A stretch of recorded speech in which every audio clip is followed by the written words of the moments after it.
یہ national audio library for the blind کی آواز ہے۔ بصیرت ایپیسوڈ 11۔ عاصم شراب میں دھوت رہنے لگا۔ نشہ اور ڈرگس اس کی زندگی کا حصہ بن چکے تھے۔ وہ اپنا زیادہ تر وقت اپنے کمرے میں ہی گزارتا۔ فروا نے باپ کے پاس آنا چھوڑ دیا تھا۔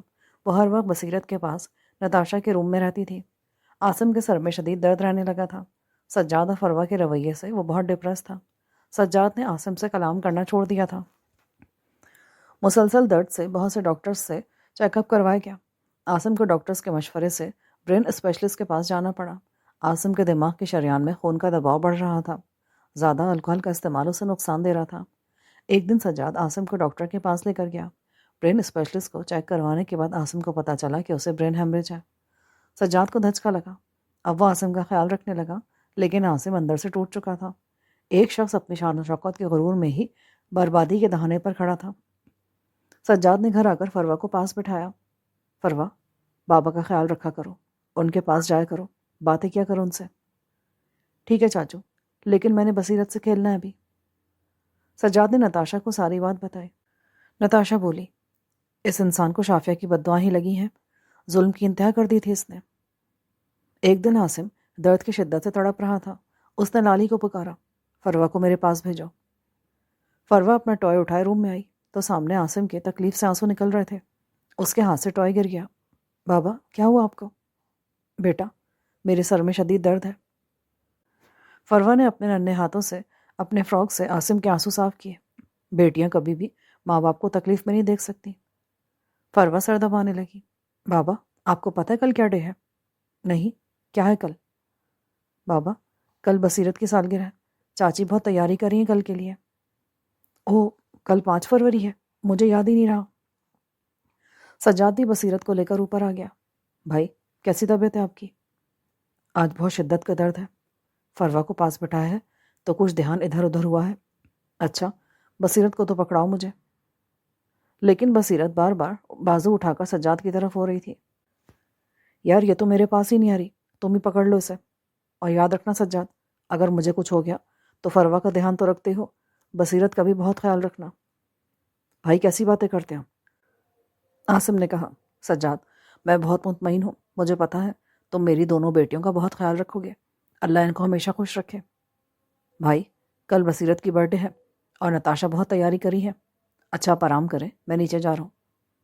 فروا بھی باپ کو گڈ نائٹ کہہ کر سجاد کے ساتھ آ گئی۔ کمرے میں اندھیرا چھا رہا تھا۔ بصیرت کے معصوم رویے نے عاصم کو جھنجھوڑ ڈالا۔ بصیرت میری بیٹی ہے، لیکن مجھے ہی نہیں پہچان رہی۔ اس کا ضمیر اسے ملامت کر رہا تھا۔ چودھری عاصم، کیسے تم اسے چھین لائے تھے؟ شافیہ تمہارے قدموں میں گر گئی تھی، تم کیسے اسے روتا چھوڑ کر بچی کو لے کر آ گئے تھے؟ عاصم نے سائڈ ٹیبل سے گلاس اٹھا کر نیند کی گولی لی اور سو گیا۔ نتاشا نے بصیرت کا ڈریس بہت خوبصورت آرڈر پر تیار کروایا تھا۔ بصیرت کا برتھ ڈے دھوم دھام سے ہال میں سیلیبریٹ کیا گیا۔ نتاشا نے سب کچھ بہت اچھے طریقے سے ارینج کیا تھا۔ شام کھانے کے ٹائم نسیم نے کھانا لگایا۔ شافیہ، کھانا کھاؤ بیٹا۔ نہیں امی، مجھے بھوک نہیں ہے۔ آپ جانتی ہیں آج بصیرت سال کی ہو گئی ہے، سالگرہ اس کی۔ پتہ نہیں میں بصیرت کو مل بھی پاؤں گی یا نہیں۔ میری بات توجہ سے سنو، وہ تمہاری ہے اور تمہاری رہے گی۔ اچھا ہوا وہ اپنے خاندان میں چلی گئی، وہاں زمین جائیداد کی مالک ہے۔ یہاں سے تم کیسے پال سکتی تھی؟ وہ جس خاندان سے تھی تم اسے وہ سہولتیں کیسے دے سکتی تھی؟ اس کے باپ چچا چچی نے اس کی سالگرہ بہت دھوم دھام سے کی ہوگی۔ امی، میں لوگوں کے گھروں میں کام کر کے بصیرت کو پال لیتی، اسے سکون دے سکتی تھی، آخر ماں ہوں میں اس کی۔ نہیں شافیہ، تجھے اپنے گھر کے حالات اچھے سے معلوم ہے۔ سب بہنیں شافیہ کا دل بہلانے لگی۔ چلو اٹھو نا آپی، باہر چلتے ہیں، تھوڑی دیر تازہ ہوا میں چہل قدمی کر کے آتے ہیں۔ بصیرت 1.5 سال کی ہوئی تو عاصم کا انتقال ہو گیا۔ سجاد بھائی کی موت پر اندر سے کمزور پڑ گیا۔ فروا کا معصوم سا ذہن بہت متاثر ہوا۔ وہ پہلے کی طرح کوئی شرارت نہیں کرتی تھی، اب بصیرت ہی اس کی ہر حرکت کا محور تھی۔ بصیرت نتاشا کو ماما کہتی تو نتاشا ہر وقت کھلی رہتی۔ ممتا کے الفاظ نے اس میں نئی روح پھونک دی تھی جیسے۔ فروا 5 سال کی تھی تو اس کی ماں چل بسی، 8 کی ہوئی تو باپ چل بسا۔ سجاد کی پوری کوشش تھی دونوں بھتیجوں کو باپ کی طرح پالے، دونوں میں سجاد کی جان تھی۔ نتاشا بھی دونوں کو ماں کی طرح پیار کرتی تھی۔ ایک دن فروا بصیرت کو اٹھائے اپنے بابا کی تصویر غور سے دیکھ رہی تھی کہ لالی پاس آئی۔ فروا بیٹا، ایک بات پوچھوں؟ جی لالی ماں۔ آپ اپنے بابا سے ناراض تھیں؟ لیکن میں بابا سے بولتی تو تھی۔ تب میں شافیہ آنٹی کی وجہ سے بابا سے ناراض تھی، مگر پھر سب کچھ ٹھیک ہو چکا تھا تو بابا کیوں چلے گئے؟ اب میں بابا کسے کہوں گی؟ سجاد فروا کی باتیں سن رہا تھا۔ وہ اپنے کمرے سے باہر نکلتے ہوئے رکا۔ اس نے جلدی سے فروا کو گلے لگا لیا۔ لالی، فروا سے ایسے سوال مت کیا کرو۔ لالی سر نیچے کے کچن کی جانب چلی گئی۔ سجاد نے فروا کو پاس بٹھایا۔ میں تمہارا بابا ہوں، میرا تم دونوں کے سوا ہے ہی کون؟ فروا اپنے چاچو کے سینے سے لگ گئی۔ سجاد خود بھی بہت ڈپریس رہتا تھا۔ اسے ہر وقت گھر میں عاصم بھائی کی یاد ستاتی تھی۔ تھراپسٹ کے مشورے سے سجاد نے گھر چینج کرنے کا سوچا، کیونکہ اسی طریقے سے وہ خود اور بچوں کی زندگی میں اچھا رخ دے سکتا تھا۔ اقبال کی بہن مسرت نے عائشہ کی شادی مانگ لی۔ نسیم نے شافیہ کو راضی کر کے محلے میں نئے کرایہ دار آئے تھے۔ ایک چھوٹی سی فیملی دیکھ کر شافیہ کی شادی طے کر دی۔ دونوں کی شادی ایک ہی دن ایک ہی تاریخ کو ہونا طے پائی۔ عائشہ بہت خوش تھی۔ اس نے لاہور اپنی پھوپھی کے گھر جانا تھا، لیکن دوسری طرف شافیہ بہت ڈری ہوئی تھی۔ شادی کو لے کر اس پر ایک خوف طاری تھا۔ عائشہ ایسے خوف سے آزاد تھی کیونکہ پھوپھی اور ماسی کے گھر سے ایسا خوف نہیں ہوتا۔ شادی میں 4 دن باقی تھے۔ کمرے میں عائشہ گھریلو چیزوں کا ماسک بنا کے لگا رہی تھی، اسکن پر فریشنس کے لیے۔ عائشہ نے شافیہ کی طرف ماسک بڑھایا۔ آپی، آپ بھی لگا لیں اسے۔ شافیہ فون پر بصیرت کی تصویریں دیکھ رہی تھی۔ عائشہ، کل میری بصیرت نے 3 سال کا ہو جانا ہے۔ پتہ نہیں وہ کیسی لگتی ہوگی، کیا شرارتیں کرتی ہوگی۔ ایک بات کہوں، مانو گی؟ ہاں آپی، بولو۔ پہلے وعدہ کرو مجھ سے۔ وعدہ نہیں، پہلے بات بتائیں مجھے۔ مجھے بصیرت سے ایک بار ملوا دو، میں زندگی بھر تمہارا احسان نہیں بھولوں گی۔ عائشہ کے ہاتھ سے ماسک کا پیالہ گرتے گرتے بچا۔ چودھری عاصم کا خوف اس پر حاوی ہوا۔ آپی، عاصم نے ہمیں دیکھ لیا نا تو ہمیں گولی سے اڑا دے گا۔ کیسی باتیں کر رہے ہیں آپ کی شادی کو 4 دن باقی ہیں اور آپ کن کاموں میں لگ گئی؟ عائشہ، ہم اپنا حلیہ بدل کر جائیں گے، برقع اوڑھ کر، زکوٰۃ مانگنے والی کی طرح۔ تم بس میرا ساتھ دو، میں ایک بار یہ کوشش کر لوں، پھر شاید آگے بڑھ پاؤں۔ عائشہ نے اپنی بہن کی ممتا تڑپتی دیکھی تو اس نے حامی بھر لی۔ گھر میں اس نے اپنی امی کے پرانے کپڑے نکالے، خود دونوں نے چادریں لی۔ شافیہ نے برقعے چادر میں چھپا لیے۔ آپ ہی برقعے ہم دونوں میری سہیلی لبنہ کے گھر جا کر پہن کر پھر آگے جائیں گے۔ کمرے سے دونوں نکلی تو کچن میں موجود نسیم نے دیکھا تو فوراً پوچھا، کدھر جا رہی ہو دونوں؟ عائشہ نے جلدی سے کہا، امی، وہ میری دوست لبنہ ہے نا، اس کی خالہ امریکہ سے آئی ہیں، وہ کچھ چیزیں اور رقم لائی تھی میرے لیے، وہی لینے جا رہی ہوں بس۔ لبنہ تھی بھی بچپن کی سہیلی جس کے حالات شروع سے بہت اچھے تھے۔ نسیم نے آیت الکرسی اور درود پاک پڑھ کر دونوں کو اللہ کے سپرد کیا۔ اس راستے جانے کے لیے عائشہ کے دل میں خوف تھا۔ لبنہ نے پوچھا، عائشہ، تم اس قدر خوفزدہ کیوں ہو؟ شافیہ کی طرف دیکھتے ہوئے عائشہ نے لبنہ کو ساری بات بتائی۔ بس آپی کی ممتا کی تڑپ نے مجھے مجبور کر دیا ان کا ساتھ دینے کے لیے، لیکن میں چودھری عاصم سے بہت ڈرتی ہوں۔ اگر کوئی بات ہوئی، ہمیں واپس آنے میں دیر ہوئی تو تم امی کو بتا دینا۔ شافیہ نے عائشہ کو جلدی اٹھنے کا کہا۔ اچھا ٹھیک ہے، دھیان سے چوکنے ہو کر جانا تم دونوں، اور واپسی پر مجھے بتانا ضرور، نہیں تو میں تمہیں فون پر بتا دوں گی سب کچھ۔ لبنہ نے عائشہ کو سامان سے بھرا شاپر اور کچھ رقم تھمائی۔ دونوں نے برقعے پہنے اور وہاں سے چل دی۔ چودھری عاصم کے گھر سے دوری پر ہی شافیہ نے رکشہ روکنے کو کہا۔ حوصلہ کر کے دونوں نے قدم آگے بڑھائے۔ آگے نظر پڑی تو چوکیدار تبدیل تھا۔ وہ تھوڑا سا چونک گئی۔ سلام دعا کے بعد، جی باجی، کس سے ملنا ہے آپ کو؟ بڑی مشکل سے اپنی زبان پر نام لاتے ہوئے کہا، چودھری عاصم کی بھابھی سے ملنا ہے۔ چودھری عاصم؟ چوکیدار نے ذہن پر زور ڈالا۔ ان کا تو انتقال ہو چکا ہے۔ ان کا بھائی چودھری سجاد گھر ہمارے مالک ڈاکٹر ابراہیم کو بیچ کر چلے گئے ہیں۔ شافیہ کو چکر سا آ گیا۔ عائشہ نے بہن کو سہارا دے کر سنبھالا۔ واپس رکشے میں بیٹھی، لبنہ کے گھر رکی، ساری بات اسے بتا کر برقعے اتار کر چادریں اوڑھی اور اپنے گھر واپس آ گئے۔ گھر واپس آتے عائشہ نے اپنی ماں کو سامان کا شاپر اور رقم پکڑائی۔ نسیم نے شافیہ کو دیکھا۔ کیا بات ہے شافیہ، اتنی سردی ہے، پھر تمہارا چہرہ اتنا سرخ کیوں ہو رہا ہے؟ عائشہ جلدی سے بولی، بلڈ پریشر ہائی ہو گیا ہوگا، آپ ہی کا تو آپ کو پتہ ہی ہے، شادی کے لیے مان کہا رہی تھی، بس اسی ٹینشن میں ایسی حالت ہو گئی ہے۔ عائشہ نسیم کو باتوں میں الجھا کر شافیہ کو کمرے میں لے گئی۔ آپی، آپ کی خواہش پر میں نے کسی کی پرواہ نہیں کی، اب آپ کیوں اتنی پریشان ہیں؟ عائشہ، پہلے مجھے امید تھی کہ بصیرت اسی شہر میں ہے، وہ بڑی ہو کر کبھی نہ کبھی تو مجھے مل ہی جائے گی، لیکن وہ امید بھی ٹوٹ گئی میری۔ اس کا باپ نہیں رہا، پتہ نہیں اس کے چاچا چاچی کیا سلوک کرتے ہوں گے اس کے ساتھ۔ آپی، آپ خود ہی تو بتاتی تھی کہ وہ فروا سے بھی کتنا پیار کرتے ہیں، تو وہ بصیرت کے ساتھ بھی بہت پیار کریں گے، ان کی اپنی اولاد تو ہے نہیں، فروا اور بصیرت ہی ان کے لیے ہیں سب کچھ۔ سجاد بھائی کے اخلاق کا تو آپ بھی بہت ذکر کرتی تھیں، اور فروہ بھی بہن کا خیال رکھے گی۔ آپ اللہ پہ یقین رکھیں، وہ آپ کے وجود کا حصہ ہے۔ زندگی کے کسی نہ کسی موڑ پر وہ آپ کو ضرور ملے گی۔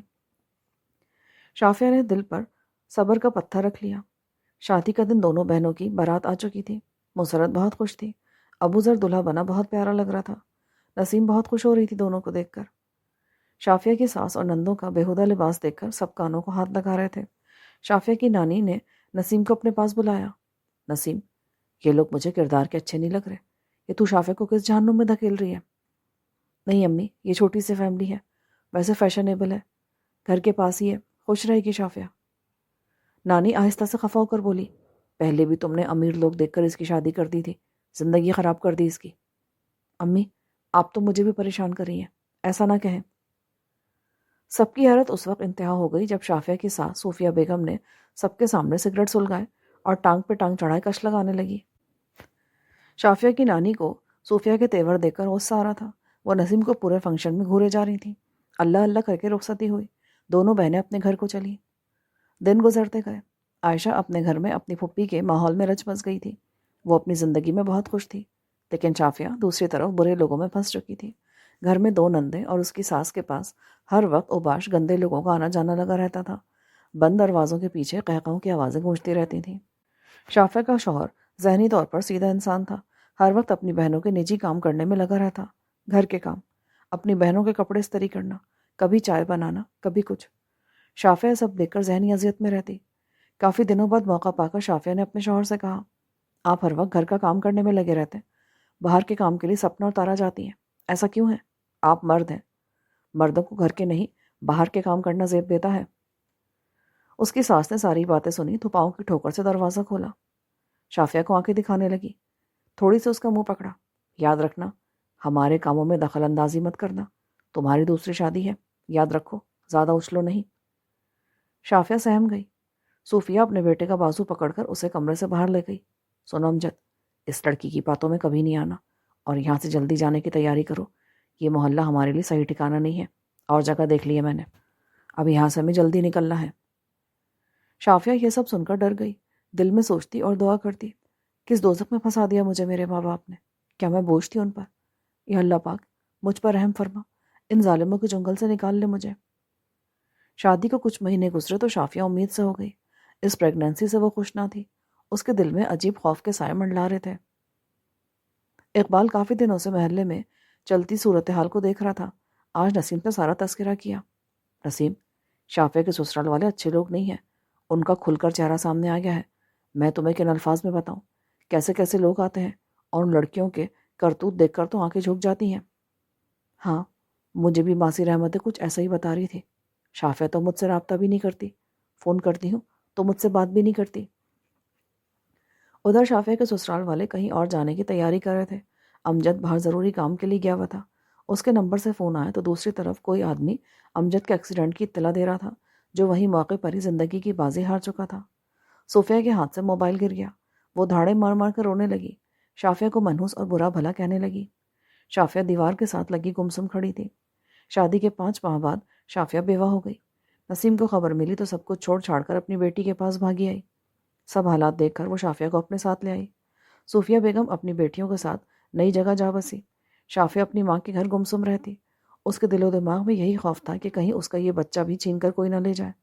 اوپر سے محلے والوں کی باتیں، کیا قسمت ہے اس بچے کی، پہلے طلاق پھر بیوہ ہو گئی، یہ تو ہے ہی منحوس، جیسے وہ لوگ تھے بچہ بھی ویسا ہی پیدا ہوگا۔ نسیم کو لوگوں کی باتیں بہت تکلیف دیتی۔ شافیہ ماں سے پوچھنے لگی، امی کہیں وہ میرا بچہ تو نہیں لے جائیں گے؟ نسیم کی آنکھوں میں آنسو آ گئے۔ شافیہ، ان لوگوں سے ہمارا کوئی تعلق نہیں رہا، بصیرت کو تو اس کا باپ لے کر گیا تھا، بچہ ماں یا باپ کے پاس رہتا ہے، دادی کسی صورت نہیں لے سکتی بچے کو۔ اب تو ہمارے حالات بھی ٹھیک ہیں، ہم قانون کا سہارا بھی لے سکتے ہیں۔ بصیرت کی اسکولنگ شروع ہو گئی۔ بصیرت کے بغیر نتاشا کا دل نہیں لگتا تھا۔ اس کے دل میں ہر وقت یہی خوف رہتا کہ کہیں بصیرت کو بڑی ہو کر پتہ نہ چل جائے کہ میں اس کی ماں نہیں ہوں۔ پھر خود کو تسلی دیتی اور کہتی کہ ایسا کبھی نہیں ہوگا، شافیہ اسے کبھی نہیں مل سکتی، نہ ہی بصیرت کو یہ سب بتانے والا ہے کوئی۔ نتاشا کا شافیہ کو ناپسند کرنا اور قدرت کا شافیہ کے بچے سے ہی نتاشا کی ممتا کی تڑپ پوری کروانا۔ قدرت کے ہر فیصلے کے پیچھے کوئی نہ کوئی راز پوشیدہ ہوتا ہے۔ انسان جسے کمتر سمجھے اسی تک اللہ پاک لے کر جاتا ہے۔ اور یہی سب نتاشا کے ساتھ ہوا۔ شافیہ کا خوف ہر وقت اس کے دل میں رہتا تھا۔ فروہ اپنے روم میں فریم ہو کر آئی تصویروں میں سے ایک تصویر اٹھا کر غور سے دیکھنے لگی۔ بصیرت اپنی ماں کی تصویر کو پیار کر رہی تھی۔ آپی، یہ کون ہے؟ کون ہے یہ لڑکی؟ مجھے اس پر اتنا پیار کیوں آ رہا ہے؟ پاس کھڑی نتاشا کا رنگ اڑ گیا۔ فروہ کو اشارہ کیا کہ بصیرت کو کچھ نہ بتائے۔ فروہ نے فوراً بات بدلی۔ یہ ہمارے بابا کے دوست کی بیوی ہے۔ آپی، یہ مجھے اتنی اچھی کیوں لگی ہے؟ فروہ کے جھوٹ بتانے کے باوجود بصیرت کے خون میں کشش ہی ایسی تھی کہ وہ اپنی ماں کی تصویر سینے سے لگاتی اور چومتی جا رہی تھی۔ نتاشا آگے بڑھی اور بڑے پیار سے بات کرتے ہوئے بصیرت کا دھیان ہٹایا، اس سے تصویر پکڑی، پیار سے اٹھایا اور کمرے سے باہر لے گئی۔ بصیرت، اتنا پیار صرف اپنی مما سے کرتے ہیں، اور آپ کی مما میں ہوں۔ یہ آپ کے کلرز اور بکس، اپنی کلرنگ کمپلیٹ کرو، میں ابھی آتی ہوں۔ فروہ نے اپنی چاچی کے کمرے میں آنے سے پہلے ہی شافیہ کی تصویر کو چھپا لیا تھا۔ نتاشا نے آتے ہی بہت تحمل سے فروہ سے بات کی۔ فروہ بیٹا، شافیہ کی تصویر بصیرت کے ہاتھ کیسے لگی؟ وہ آنٹی کی تصویر ٹیبل پر پڑی تھی تو بصیرت نے خود ہی اٹھائی اور پیار کرنے لگی۔ اچھا بیٹا، وہ تصویر مجھے دے دو پلیز۔ چاچی، آپ فکر نہ کریں، اب کبھی بھی آنٹی کی تصویر بصیرت کے ہاتھ نہیں لگے گی۔ نتاشا فروہ کو ساتھ لگا کر بستر پہ بیٹھ گئی۔ فروہ کے بالوں میں ہاتھ پھیرتے ہوئے بولی، فروہ، تم اور بصیرت جانو میری۔ اوہو چاچی، یہ دیکھیں بکس کیسی سیٹ کی ہیں میں نے، اور تو اور اب میرے کلاس 5 کے ایگزام بھی ختم ہونے والے ہیں۔ جب میں ٹاپ کروں گی نا تو آپ نے مجھے موبائل گفٹ کرنا ہے۔ نتاشا نے فروہ کی ضد کو رد کر دیا۔ نہیں بیٹا، موبائل نہیں، ابھی آپ 10 سال کی ہو، ابھی آپ میرا اور اپنے چاچوں کا فون ہی یوز کیا کرو۔ فروہ نے منہ بنا لیا۔ اچھا ناراض نہ ہو، میں تمہیں پیڈ گفٹ کر دوں گی، اور وہ بھی ایپل کا۔ ٹھیک ہے۔ بصیرت ڈرائنگ بک کے ساتھ نتاشا کے پاس آئی۔ ماما یہ دیکھیں کیسی ڈرائنگ کی ہے میں نے۔ نتاشا نے بصیرت کو گود میں بٹھا لیا۔ بہت اچھی ڈرائنگ کی ہے میری بیٹی نے۔ نتاشا فروہ اور بصیرت کے ساتھ بہت خوش تھی اپنی زندگی میں۔ چھوٹی چھوٹی بات پر رونا، ہر گزرتے دن کے ساتھ بار بار عجیب وسوسوں کے ساتھ باتوں کو دہرانا شافیہ کا معمول بنتا جا رہا تھا۔ وہ نفسیاتی مریضہ بنتی جا رہی تھی۔ امی، یہ بیٹی بھی کوئی نہ چھین لے مجھ سے۔ امی، بصیرت سے نتاشا بھی تو پیار کرتی ہوگی، اس سے کو مارتا نہیں ہوگا۔ امی دیکھے کمرے میں کوئی ہے، مجھے آوازیں دے رہا ہے۔ محلے والے آ کر الگ نسیم کو پریشان کرتے۔ تمہاری بیٹی کو آصب ہو گیا ہے، اسے کسی دم درود والے کے پاس لے کر جاؤ۔ الٹرا ساؤنڈ سے شافیہ کو پتہ چل چکا تھا کہ اس کی بیٹی ہے۔ اس وجہ سے وہ اور بھی زیادہ ذہنی تناؤ کا شکار ہو گئی تھی۔ نسیم نے لوگوں کی باتوں پر کان نہ دھرے، وہ شافیہ کو سائیکالوجسٹ کے پاس لے گئی۔ ڈاکٹر کافی دیر تک شافیہ سے تحمل سے باتیں کرتا رہا۔ شافیہ کے ڈپریشن کی تمام صورتحال ڈاکٹر کے سامنے تھی۔ ڈاکٹر نے نسیم سے اکیلے میں بات کی، اسے بتایا کہ شافیہ کو خوشگوار ماحول کی ضرورت ہے۔ یہ ڈر، ذہنی تناؤ نہ صرف اس کے لیے بلکہ ہونے والے بچے کے لیے بھی خطرناک ہو سکتا ہے۔ جتنا ہو سکے شافیہ کو خوش رکھا جائے، ہو سکے تو گھر یا شہری تبدیل کر لے، نہیں تو اس کا بچہ ذہنی معذور بھی ہو سکتا ہے۔ اسے ٹینشن سے دور رکھے، اسے میڈیسن کے ساتھ باتوں سے، ماحول سے بھی خوش رکھے۔ نسیم نے ڈاکٹر کا شکریہ ادا کیا اور شافیہ کو لے کر گھر آ گئی۔ اس نے ساری بات اقبال کو بتائی۔ اقبال گہری سوچ میں ڈوب گیا۔ تھوڑی دیر بعد وہ نسیم سے بولا، اس ساری پریشانی کا حل میرے نزدیک تمہارا اپنی امی سے جائیداد میں حصہ لینے میں ہی ہے، جس کی مدد سے ہم شافیہ کے لیے یہ شہر ہی چھوڑ دیں گے۔ ہاں اقبال، میرے ذہن میں بھی یہی سوچ آئی ہے، میں بات کروں گی امی سے۔ میں تھوڑے دن میں اللہ پاک خیر سے شافیہ کو فارغ کر دے، پھر کرتی ہوں سب کچھ۔ کچھ دنوں بعد شافیہ کی گود میں بیٹی تھی۔ شافیہ غور سے بچی کو دیکھتی۔ امی، اس کی شکل بصیرت سے تو نہیں ملتی۔ ارے بیٹا، ہر بچہ دوسرے سے الگ ہوتا ہے۔ امی، مجھے تو نمرہ جیسی لگ رہی ہے۔ ہاں ہاں، بالکل نمرہ جیسی لگتی ہے بڑی خوبصورت ہے۔ شافیہ نے اپنی بیٹی کا نام عنایا فاطمہ رکھا۔ شافیہ ہر وقت منہ ہی منہ میں بڑبڑاتی رہتی، میری 2 بیٹیاں ہیں، ایک دن میری بصیرت بھی مجھے ملے گی۔ عنایا 6 ماہ کی ہو چکی تھی۔ نمرہ کے اسکول میں فن فیئر تھا۔ تیار ہوتے ہوتے نمرہ نے عنایا کو اٹھایا۔ آپی، میں عنایا کو ساتھ لے جاؤں اسکول؟ شافیہ نے ہڑبڑا کر نمرہ سے بچی کو چھین لیا۔ نہیں، میں اپنی عنایا کو کسی کو نہیں دوں گی۔ شافیہ کی حالت نسیم کو دن بدن پریشانی میں مبتلا کر رہی تھی۔ نسیم پچھلے 3 ماہ سے اپنے والدین سے جائیداد میں حصے کے متعلق بات کر رہی تھی۔ نسیم کے والدین بھی یہی چاہتے تھے کہ اپنی زندگی میں ہی وقت پر دونوں بیٹیوں کو جائیداد میں حصہ دے کر فارغ ہو جائیں۔ ایک دن نسیم کے ابو کا فون آیا۔ سلام دعا کے بعد تفصیل سے بتایا۔ اچھا نسیم، میں نے لاہور میں جو ہمارے 2 مکان ہیں، 3 مرلے کے ڈبل اسٹوری، وہ تم دونوں بہنوں کے نام کر دی ہیں، ساتھ ہی 5-5 لاکھ تمہارے اور پروین کے بینک اکاؤنٹ میں رکھوا دیے۔ اللہ پاک تم دونوں کو ہمیشہ خوش رکھے۔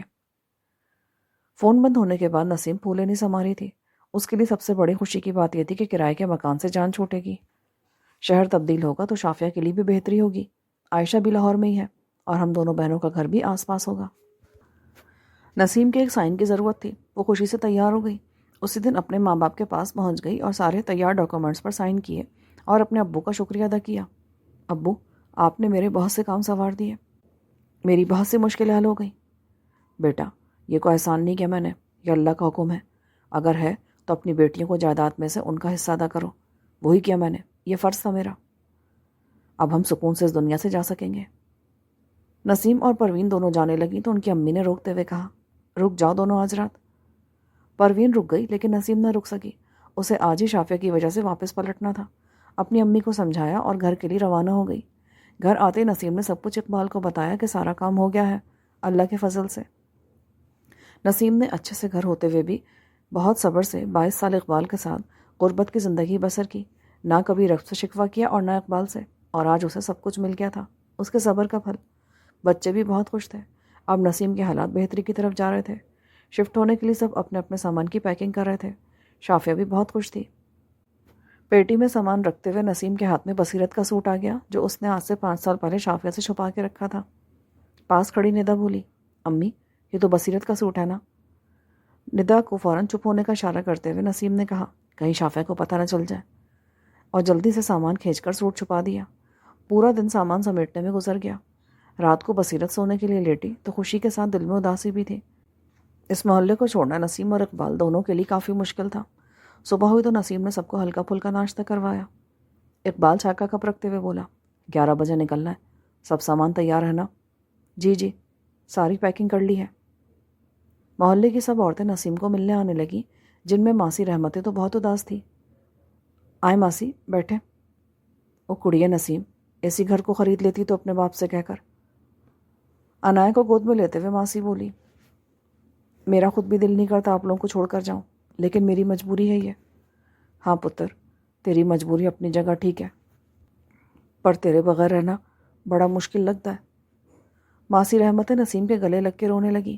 ماسی رحمتیں کے لیے نسیم کا گھر اس کا دوسرا گھر ہی تھا، جہاں اس کا ہر وقت آنا جانا لگا رہتا تھا۔ اقبال سامان اٹھا اٹھا کر ٹرک میں رکھ رہا تھا۔ آہستہ آہستہ چلتے بابا غلام نبی بھی ملنے آ گئے۔ بابا کے احترام میں نسیم جلدی سے کھڑی ہو گئی۔ بابا نے اس کے سر پہ ہاتھ رکھا، پتر اچھے دن آ گئے تیرے، اس خوشی کو دل کھول کے قبول کر۔ جی بابا جی، آپ نے میرا بہت ساتھ دیا ہے۔ او پتر، کوئی کسی کا ساتھ نہیں دیتا، یہ تو وہ پاک ذات ہے جو لوگوں کو ذریعہ بناتی ہے اور بس۔ عدیل نے کہا، امی چلے، سب سامان رکھ لیا ہے؟ ہاں ٹھیک ہے، جا کر کہو ابو سے۔ بابا جا کر اقبال کو ملنے لگا۔ بابا سے ملنے کے بعد اقبال نے چابی مالک مکان کو پکڑا دی۔ اقبال صاحب، ہمارا بہت اچھا ٹائم گزرا، ہمیں یاد رکھیے گا۔ مالک مکان نے کہا۔ نسیم بچوں کے ساتھ گلی میں آ گئی۔ سب کو وہ مل رہی تھی۔ پورا محلہ ہی اداس تھا۔ سب ان کے جانے سے بہت افسردہ ہو رہے تھے۔ ماسی ایک بار پھر نسیم سے گلے ملتے ہوئے بولی، پتر آیا کرنا، چھوڑنا نا یہ شہر، میرے گھر رہا کرنا۔ جی ماسی، میں چکر لگاؤں گی، فون بھی کیا کروں گی۔ سب گاڑی میں بیٹھ گئے۔ سارے محلے والے کھڑے ہاتھ ہلا رہے تھے۔ گاڑی آنکھوں سے اوجھل ہو گئی۔ ماسی رحمتیں اور ماسی شریفہ وہیں کھڑی رہیں اور روتی رہیں۔ پھر آہستہ آہستہ چلتے واپس سب اپنے گھروں کو چلے گئے۔ سفر زیادہ طویل نہ تھا، لیکن شافیہ نے سنا تھا کہ سفر میں مانگی دعا کبھی رد نہیں ہوتی۔ وہ پورے دائیں ہاتھ اپنے اللہ سے کچھ مانگ رہی تھی۔ نسیم جانتی تھی کہ شافیہ بصیرت کو مانگ رہی ہے۔ تھوڑی دیر میں لاہور پہنچ گئے۔ سب لوگ نسیم کے استقبال کے لیے گھر کے باہر موجود تھے۔ نسیم اور اقبال کی خوشی کا کوئی ٹھکانہ نہ تھا انہیں دیکھ کر۔ عائشہ اپنی ماں کے گلے لگی، امی مجھے یقین نہیں آ رہا آپ لوگ ہمارے پاس ہی رہیں گے، میں پھپھا اور ابو ذر بہت دیر سے آپ لوگوں کا انتظار کر رہے تھے۔ مسرت آگے بڑھی اور بھائی بھابھی سے ملی۔ ابو ذر اور اس کے بھائیوں نے عدیل اور نوید کے ساتھ مل کر سارا سامان رکھنا شروع کیا۔ مامی پیٹیاں کہاں رکھنی ہیں؟ ابو ذر نے پوچھا۔ وہ بیٹا اوپر اسٹور میں رکھنی ہے۔ سب لڑکوں نے سارا سامان کچھ ہی دیر میں اپنی اپنی جگہ جما دیا۔ مسرت نے کہا، بھابھی آج کا کھانا ہماری طرف ہے۔ 4-5 دن ایسے ہی گزر گئے۔ نسیم کی فیملی کی کبھی کوئی دعوت کر رہا ہے تو کبھی کوئی۔ پروین بھی نسیم کے ساتھ والے گھر میں شفٹ ہو گئی۔ دونوں بہنیں ایک ساتھ رہ کر بہت خوش تھیں۔ ندا نمرا نئے کچن میں بہت شوق سے کام کر رہی تھیں۔ نسیم کے پاس بیٹھی پروین نے مبارک دی۔ آپا بہت زیادہ مبارک ہو، اقبال بھائی نے سٹور بنا لیا۔ ماشاءاللہ، خیر مبارک، اللہ پاک کا بہت شکر ہے، امی ابو کی دعا اور مشورے سے سب کچھ ہوا ہے۔ مجھے ابو نے مشورہ دیا تھا 5 لاکھ سے کریانے کا سٹور بنا لو۔ اقبال کو بھی یہ مشورہ بہت مناسب لگا، اور اقبال کہہ رہے تھے نوید کو پڑھنے کا بہت زور لگایا ہے، لیکن وہ اپنے ابا کے ساتھ سٹور پر کام کرنا چاہتا ہے، اور عدیل پڑھے گا انشاءاللہ۔ اللہ پاک ہمارے اس چھوٹے سے کام میں ترقی دے اور یہ بڑا کاروبار بنے کل، آمین۔ پروین نے بھی آمین کہا۔ پھر وہ بولی، آپا آپ نے بہت سلائی کرنی ہے، میں نے تو مسرت سے کہا ہے کہ یہاں کے لوگوں کو میری سلائی کا بتلائے، ابھی تو میری بہت ساری ذمہ داریاں پڑی ہیں، ندا نے کالج شروع کرنا ہے، شافیہ کا ٹریٹمنٹ، اور یہ ننھی عنایا بھی تو بڑی ذمہ داری ہے۔ پروین نے ٹھنڈی آنکھ بھرتے ہوئے نسیم کا ہاتھ اپنے ہاتھ میں لے لیا۔ ہاں آپا، صحیح کہہ رہی ہو۔ اچھا آپا، شافیہ میں کو فرق محسوس ہوا آپ کو؟ ہاں اب تو کافی بہتر ہے، بصیرت کو تو ویسے ہی یاد کرتی ہے، لیکن اب بات توجہ سے سنتی ہے اور گھر کے کاموں میں دلچسپی بھی لیتی ہے۔ اتنے میں نمرا چینی کی پلیٹ لے کر آگے کھڑی تھی۔ پروین نے خوشی سے کہا، واہ میری بیٹی، اب چھوٹے چھوٹے کام بھی کر لیتی ہے۔ جی خالہ، چلے چپس کھاتے ہیں مل کر۔ پیچھے سے ندا آئی، امی میں نے کالج جانا کب شروع کرنا ہے؟ بس کل تمہاری ایڈمیشن فیس جمع کروا دیں گے، پھر پرسوں سے تم نے جانا ہے۔ شافیہ نیچے آئی تو عنایا کو گود میں لے کر فیڈر پلانے لگی۔ پروین نے پوچھا، کیا کر رہی تھی شافیہ اوپر؟ وہ خالہ عنایا کے کپڑے دھو رہی تھی۔ ادھر دل لگ گیا تمہارا؟ طبیعت کیسی رہتی ہے تمہاری اب؟ جی دل تو ادھر لگ گیا میرا، طبیعت بھی پہلے سے کافی بہتر ہے۔ اچھا امی، اوپر ایک کمرے کے لیے بیڈ بنوا لیں۔ ہاں بیٹا، تھوڑا انتظار کرو، بنوا دوں گی۔ میں بھی جانتی ہوں گھر میں فرنیچر کم ہے، بیڈ کے ساتھ صوفہ بھی ہونا چاہیے۔ نسیم اور پروین دونوں محسوس کر رہی تھی کہ شافیہ اب اپنی روٹین کی زندگی میں لوٹ رہی تھی، لوگوں کی آنکھوں میں آنکھیں ڈال کر بات کرتی تھی، ڈر اس کی طبیعت سے نکل رہا تھا۔ آہستہ آہستہ وقت گزرتے 4 سال ہو گئے انہیں یہاں آئے۔ اقبال کا کام بہت بہتر ہو گیا تھا۔ نسیم کے ساتھ گھر کی سلائی کر کے شافیہ بہت اچھی ٹیلر بن چکی تھی، اس کا ٹریٹمنٹ مکمل ہو چکا تھا، اسے اب اکیلے کہیں جانے میں ڈر بھی نہیں لگتا تھا۔ وہ سلائی کرتے اپنی ماں سے بولی، امی بصیرت اب 8 سال کی ہو گئی ہے، وہ مجھے ملے گی کیا؟ کبھی میں اس کو دیکھ بھی سکوں گی؟ ہاں بیٹا، اللہ پاک کبھی دعائیں رد نہیں کرتا، وہ ایک دن تمہیں ضرور ملے گی۔ تم نماز پڑھتی ہو، اتنا تڑپتی ہو، میرا اللہ کچھ بھی نہیں بھولتا، وہ بصیرت کو تمہارے سامنے لا کر کھڑا کر دے گا ایک دن۔ اللہ پاک سے اچھا گمان رکھنا چاہیے۔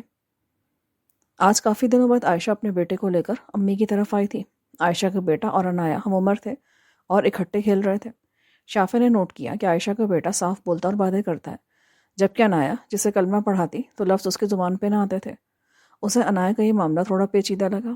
شافیہ نے عائشہ سے اپنی پریشانی بیان کی تو پاس بیٹھی نسیم بولی، میں تو بہت دیر سے محسوس کری تھی، لیکن تم پریشان نہ ہو، اس لیے میں نے تم سے اس کی طبیعت میں جو دیکھی بات وہ چھپا لی۔ شافیہ کی پریشانی بڑھ گئی، اس نے فوراً ندا کو تیار کیا۔ چونکہ ندا BSc کر رہی تھی اور شافیہ کو اسے ساتھ لے جانا مناسب لگا تاکہ ڈاکٹر انگلش میں کوئی بات کرے تو ندا اچھے سے سمجھ لے۔ چائلڈ اسپیشلسٹ ڈاکٹر نے عنایا کو اچھی طریقے سے چیک کیا اور پھر کچھ دیر خاموش رہا، پھر بولا، آپ نے بچی کی پریگننسی میں بہت زیادہ ذہنی ڈپریشن لیا ہوگا، جس کے اثرات اس بچی کی مینٹلی کنڈیشن پر پڑے ہیں۔ یہ علامات بعد میں ظاہر ہوتی ہیں، جیسے اس بچی کی عمر 5 سال ہے لیکن اس کا ذہن 2 سال کے بچے کی طرح ہے، کافی پیچھے۔ شافیہ کے سوال پہ کہ یہ پڑھ سکے گی تو بولے، بہت زیادہ نہیں، لیکن آپ کی اٹینشن کی زیادہ ضرورت ہے، اسے دوسرے بچوں کے ساتھ انٹریکشن کروائیں۔ ندا ساتھ ساتھ شافیہ کو ڈاکٹر کی ہر بات انگلش میں بولی بتا رہی تھی۔ شافیہ مایوس چہرے کے ساتھ گھر لوٹی۔ ندا نے سب کچھ ماں کو بتایا۔ اس نے شافیہ کو سمجھایا، شافیہ تمہاری اسی مایوسی اور ٹینشن میں رہنے سے عنایا پر اثر پڑا ہے، اب تمہیں اس کے لیے مضبوط بننا ہوگا، اس لیے خوش رہا کرو۔ ندا نے بھی سمجھایا، آپی میں عنایا کو کافی کچھ سکھاؤں گی، آپ پریشان نہ ہوں۔ شافیہ نے خود کو سنبھالا اور اپنی بیٹی کے لیے خوش رہنے کا عزم کیا اور عنایا کو زندگی میں ہر طرح سے آگے بڑھانے کی ٹھان لی۔ رات کو سوتے وقت بیڈ پر بصیرت اپنی ماما سے باتیں کرتی، ماما میں نے 6 کلاس سے اور اسکول میں ایڈمیشن لینا ہے، میری ساری فرینڈز اسکول چھوڑ چکی ہیں۔ نتاشا بصیرت کے ہاتھ چومتے ہوئے بولی، میری بیٹی نے 5th میں ٹاپ کیا ہے، آپ جسے اسکول میں کہو گی ایڈمیشن ہو جائے گا، لیکن میں سوچتی ہوں فروہ کا اس سال میٹرک ختم ہو جائے گا تو تم آپ ہی کے ساتھ ابھی 1 سال ادھر ہی رہو اس اسکول میں، بعد میں وہ کالج چلی جائے گی تو تم اور اسکول چلی جانا۔ بصیرت بضد ہو گئی۔ پاس بیٹھا سجاد اپنی فائلز کے کام روکتے ہوئے بولا، جیسے میری بیٹی کہے گی ویسے ہی کر لیں گے، آپ خوش ہو؟ بصیرت اچھل کے خوشی سے سجاد کے گلے لگ گئی۔ نتاشا نے بصیرت کو اٹھایا۔ چلے سو جاتے ہیں۔ بصیرت نتاشا کے ساتھ لیٹ گئی۔ اس نے اپنی ایک ٹانگ نتاشا کے اوپر رکھی اور اس کے ساتھ چمٹ کر سو گئی۔ معزز سامعین، جو ریکارڈنگ آپ نے ابھی سماعت فرمائی، اسے national audio library for the blind کی جانب سے پیش کیا گیا ہے۔ ہمارے یوٹیوب چینل کو لائک، سبسکرائب اور شیئر ضرور کیجیے۔ اپنی قیمتی تجاویز اور آراء کے اظہار کے لیے ہمارے کمنٹ سیکشن کا استعمال کیجیے۔ اگر آپ بھی رضاکارانہ طور پر ہمارے اس مشن کا حصہ بننا چاہیں تو ڈسکرپشن میں دیے گئے لنک کے ذریعے ہمارے واٹس ایپ گروپ کو جوائن کیجیے۔ شکریہ۔